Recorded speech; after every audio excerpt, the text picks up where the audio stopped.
Hi, Mystery Recapped here. Today, I'm going to explain a mystery thriller movie called The Invisible. Spoilers ahead. Watch out and take care. The movie revolves around Nick Powell, a high school senior who is soon to graduate with flying colors. His father passed away abruptly a few years ago, after which his mother Diane took charge of pretty much everything. She collected herself together, steadied the finances, and started micromanaging the life of her son. Diane wants her son to have a safe, traditional career, but Nick, who excels in studies, is passionate about writing and literature. In fact, he wants to skip his graduation ceremony and go to London for a writer's workshop program. In other words, Nick lives on the goddamn edge. The scene then cuts to the Powell household where a huge celebration is underway. The matriarch of the family, Diane Powell, gets up and gives a speech recognizing her son's academic achievements. She then raises a toast in Nick's name and offers him a present with his name engraved on it. However, Nick doesn't look too chuffed up about this whole party arranged just to celebrate him. He walks away from the guests, grabs a slice of cake, and enters the garage. He sits next to a workbench and suddenly pulls a shotgun to his face. But all of these events turn out to be just a dream, as Nick soon wakes up, startled, in the morning. Shortly afterwards, he heads downstairs to the kitchen where his mother is sitting by the dining table. She has prepared 2 eggs and bacon in the shape of a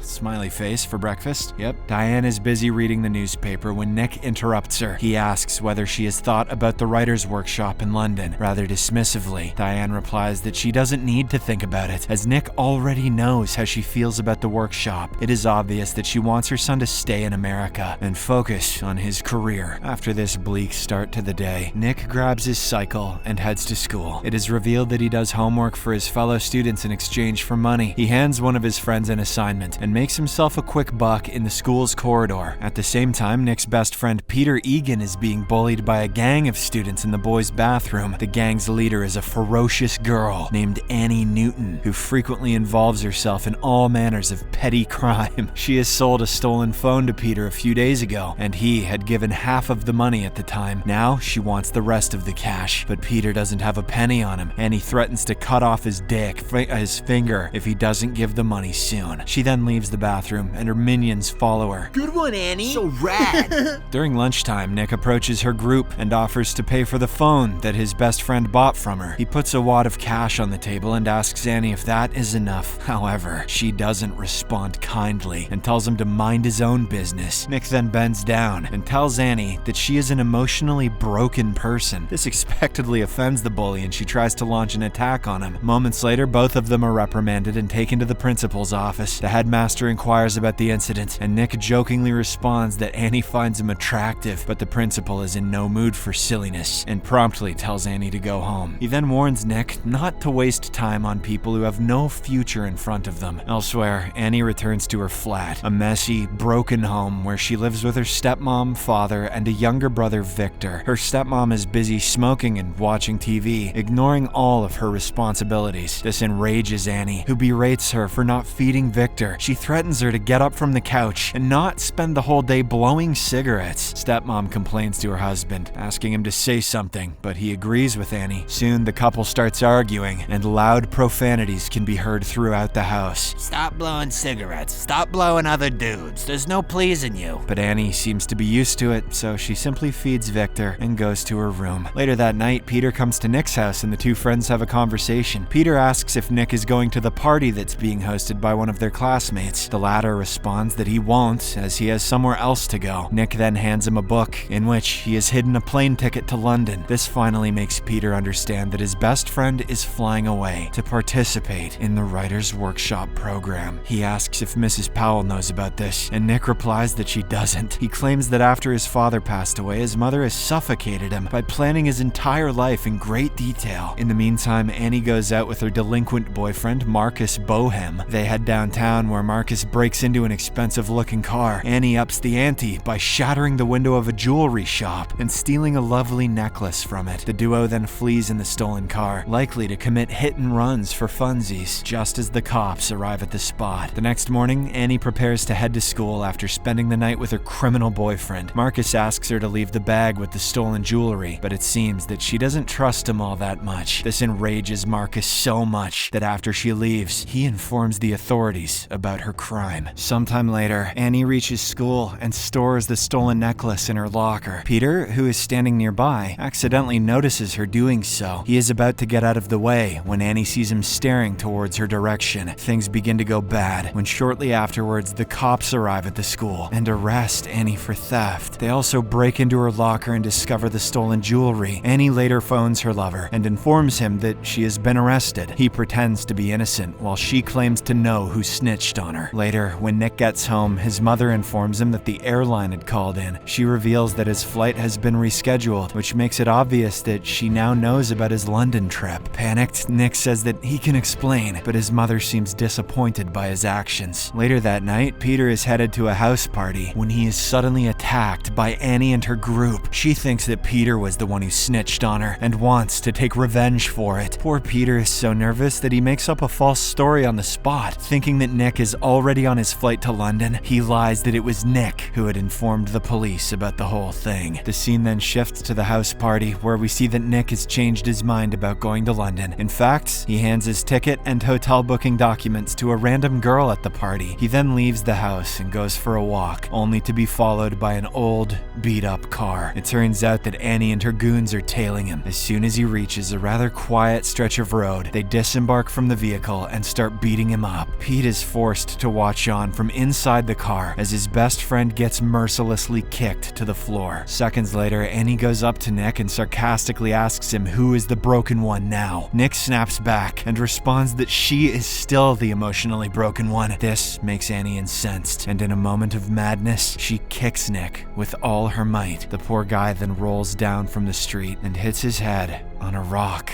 The end. For Nick. Now panicking at their actions, one of the gang members checks on Nick, only to realize that he is barely breathing. The group is terrified that they might have just become a part of a murder. Annie suddenly comes to her senses and orders her henchmen to pick Nick up. They reluctantly do so and carry him into the woods. During this process, Nick's watch falls to the ground, but nobody notices it. The group dumps his body in a storm drain, covers it, and then walks away. Following this harrowing incident, Annie decides to head to her boyfriend's home. She soon reaches there and immediately confesses to him that she killed Nick. She begs her boyfriend to help her come up with a credible story to cover the crime, but Marcus tries to kick her out as he's scared the police will get him too. Enraged by this betrayal, Annie reminds her boyfriend that she can reveal the location of all the cars he has stolen throughout the years. She then goes to the nearby bridge and burns her clothes underneath it. Meanwhile, in a shocking twist of events, a completely healthy and unscathed Nick emerges from the bushes the very next morning. He heads to his school, as usual, and tries to talk to his classmates. However, Nick soon realizes that no one can see or hear him. He even tries to create a commotion and throws a book at the nearby shelf, but there is no response from the class. Nick then heads to the principal's office, where he hears his mother on the phone. He tries to communicate with her, but his voice doesn't seem to go through. Confused and scared, Nick tries to run back home, only to be hit by a car in the middle of the road. A huge cargo truck then runs over him, but surprisingly, he comes out of both accidents unscathed. The teenager also realizes that none of the people walking on the street noticed him getting yeeted by the car. Shortly afterwards, Nick reaches home and sees his mother talking to the local police on the phone. He tries to grab her attention, but like everyone else, she doesn't hear or see him. It turns out she has reported that her son is missing, and the authorities are looking for his whereabouts. This finally makes Nick realize that he may be dead. Sometime later, detectives Kate and Brian begin investigating Nick's sudden disappearance. They observe tire tracks a few meters inside the nearby woods and also see a broken side view mirror of a car lying on the ground. The duo also gets informed about the altercation that took place between Annie and Nick a few days earlier at school. So they head to Annie's home and find her sitting on the roof. Detective Brian, who once used to work with Annie's father, asks if she has seen Nick recently. She lies that she hasn't seen him since they argued in school. Brian knows that Annie is going through a tough time because of her father's father's second marriage and decides to let her off the hook. "You probably killed that kid, but it's fine. I feel bad for you." He simply asks her to contact them if she finds anything suspicious before leaving her alone. In the meantime, a search party is formed to look for Nick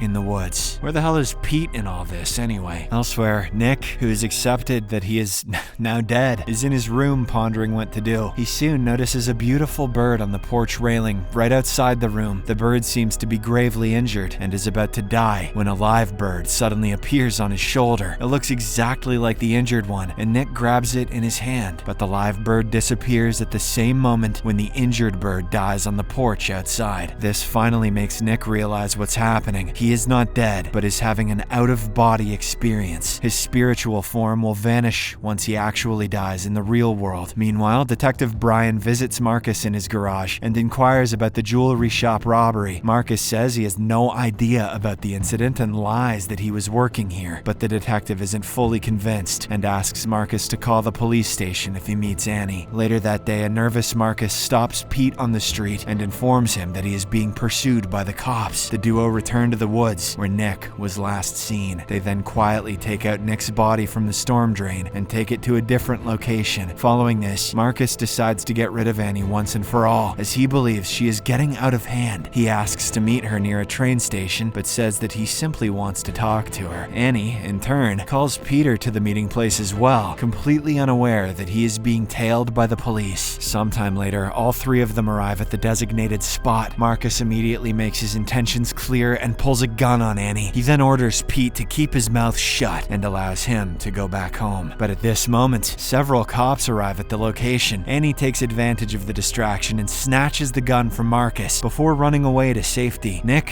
who had arrived with the cops, yells that they will catch her, and to his utter surprise, she responds by shouting "never." It is obvious that Annie can hear Nick to a certain degree, despite not being able to see him. The next day, she arrives at Nick's home. After spending the night in the school gym, she sneaks into his room and looks at his childhood photographs. Gradually, she begins to realize that Nick was not too different from her. After all, they both grew up in a broken household and faced similar problems like emotionally distant parents. They also both knew where Nick lived, apparently. The fact that she killed him in a fit of rage begins to weigh heavily on her conscience. But before Annie can learn more, she is forced to run away when Nick's mother suddenly arrives in the room. She dashes out into the woods to the spot where she last saw Nick. To her utter horror, Annie cannot find his body under the storm drain. She does, however, discover a nicotine gum pack nearby, which makes her believe that Marcus had also come here. Soon, Annie tracks down her boyfriend and drags him to a ledge at gunpoint. Marcus eventually admits that he had moved Nick's body from its previous position. It is now lying on the foot of a nearby dam, which will open in about half an hour. Upon hearing this, Annie tries to leave, but Marcus, who is hiding a gun, shoots her in the stomach. Annie responds and shoots back, hitting him on the shoulders. She is gravely injured, but manages to call Detective Brian and tells him where Nick's body is. Soon afterwards, the police arrive at the local dam and manage to locate Nick just in time. He is immediately brought to the hospital, where he is admitted to the ICU. Nick may have been rescued from the freezing water, but his life is still hanging by a thread. He's not dead?